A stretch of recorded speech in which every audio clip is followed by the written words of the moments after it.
السلام علیکم ورحمۃ اللہ وبرکاتہ۔ محترم ناظرین، ماہ رجب چل رہا ہے۔ ماہ رجب سے متعلق بہت ساری باتیں سامنے آئی ہیں اور بہت سارے ساتھی نے فون کیا ہے کہ ماہ رجب میں روزہ رکھنا کیسا ہے۔ تو دیکھیے، میں نے اس سلسلے میں بہت ساری کتابیں پڑھی، مطالعہ کیا، تو تمام کا خلاصہ اور نچوڑ یہ نکلا کہ ماہ رجب میں روزہ رکھنا آقا علیہ الصلوۃ والسلام سے ثابت ہے اور نہ رکھنا بھی ثابت ہے۔ دونوں باتیں ملتی ہیں۔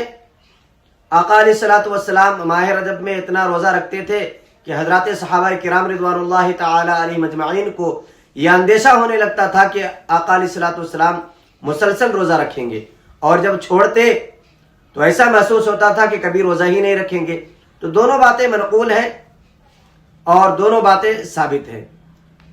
لہذا ماہ رجب میں کسی مخصوص دن کو روزہ کے لیے خاص کرنا اور اس دن صرف روزہ رکھنا یہ درست نہیں ہے۔ باقی فضائل کے اعتبار سے ماہ رجب کے کسی بھی دن آپ روزہ رکھیں، اس نیت سے کہ روزہ رکھنا بھی ایک عبادت ہے، تو یہ درست ہے، ایسا کرنا جائز ہے۔ باقی کسی دن کو روزہ کے لیے خاص کرنا اور اسی دن روزہ رکھنا یہ درست نہیں ہے۔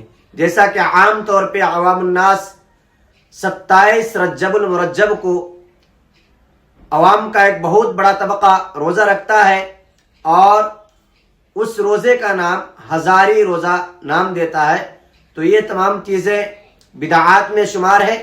اس سے